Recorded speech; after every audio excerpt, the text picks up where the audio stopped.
Hello guys, ito nga palang video na ito yung nung last January 1 pa. Ito nga pala ay aking binis over lamang at gawa ng mayroong mga tugtog.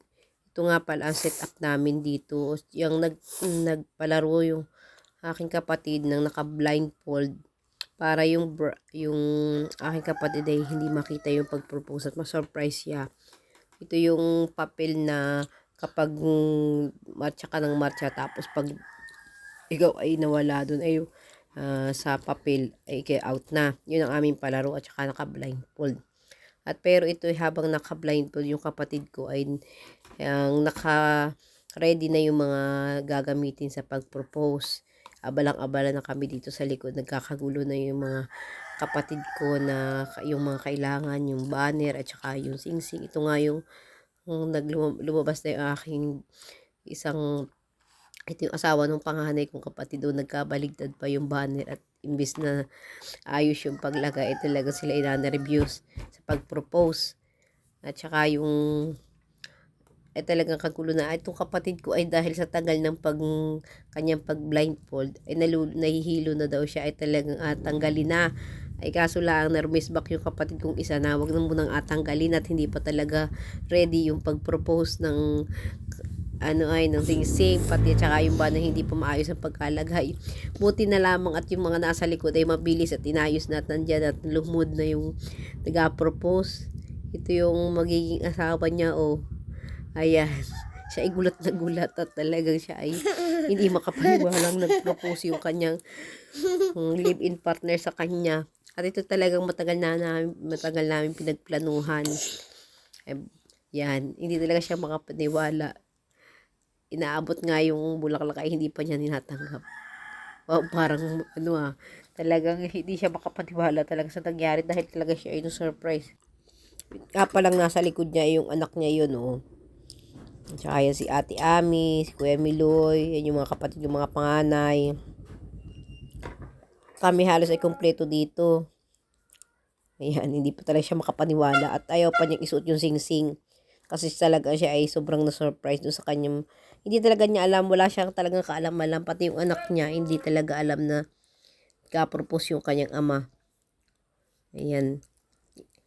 Pakipot pa talaga siya, yun yung anak niya, o dalaga na. Ay talagang hindi siya makapaniwala at ayaw pang isuot. Siguro yung isinuot muna yung sing-sing bago magkalahating oras ay kami inip na. Pero ako dito, ako naiyak na, talaga ako napapaiyak, tulo ang luha ko.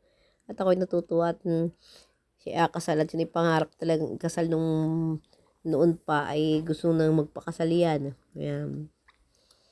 Ayan, ibinigay na nung kapatid ko yung kamay at napakatagal pang ibigay at isuot. Ayan. Nakakatuwa lamang talagang tingnan pag may mga dito nag-propose. At first time talaga may ganyan nag-propose at nagyakapan na yung dalawa. Ayan. Ayan. Ako'y naiyak rito talaga sa pag-video. Habang ako'y nag-video, ako'y napapaiyak. At ako'y masayang masaya para doon sa dalawa. At sa tagal ng pagsama ay sila ay akasal na. Kaso wala pang pizza. At siguro ay gaipon pa para sila ay magpakasal. At yung anak nito ay nag-college pa. At ito nga si Ate Lorna ay nagsabit na ng 100.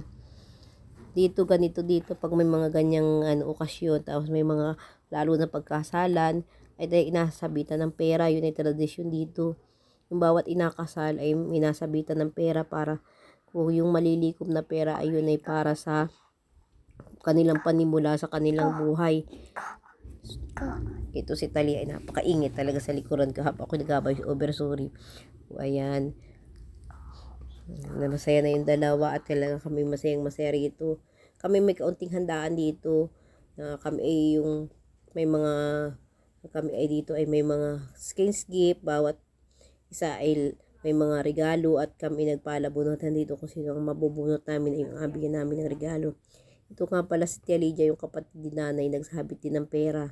At tuwan-tuwa talaga siya. O, tingnan mo, katawa talagang abot ang ngiti sa kwan. Sa tainga, ito pa lang si Mushi, yung anak niya.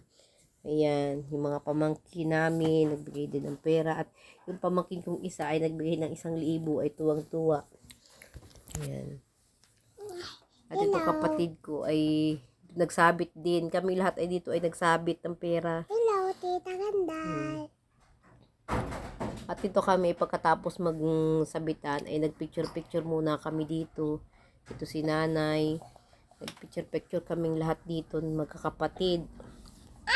Para may mga souvenir kami, mga picture. Ayan, yung mga kaanak ng kapatid ko. At ako ay pinakapitan ko pa yung aking camera doon sa aking pinsan. Sabi ko, siya na muna ang mag-video at ako masama sa pagpicture. Ayan, yung magandang outfit ko dito. At inapayapay ko dito si Tali at kung saan naparo si Tali ako, hindi ko alam kung saan napunta. Napalayo-layo, adi, para makasama sa picture. Kaya nung tagal lumapit, ay ito yun ay natawag ko ng gusto. Ayaw pang lumapit. Kaya natakbo na at kung saan nasuot, oh. Ayan, Talia. Ayan, ayun na si Talia, oh. At saka si nanay. Ayan, nagpicture kami dito. Ayan, napakasaya ng pamilya namin dito, oh.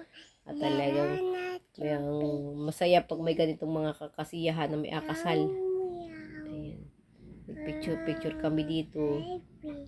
Ayan. Ay kami ay kulang dito. Yung tatlo namin magkapatid ay nasa Maynila. Kami lamang. Pero kahit kami ay hindi kumpleto ay masaya naman. At sana sa masunod ay nandito na yung iba kong mga kapatid para mas lalong masaya. Ayan. At ang kasunod naman nito namin ginawa ay pinasayaw namin si nanay at sinabitan din namin si nanay dito. Ayan. Natutuwa pa kami dito at talagang picture muna no yung singsing ay picturean sabi nung aking pamangkin. Pinicturean muna yung singsing tapos picture pa sila dito.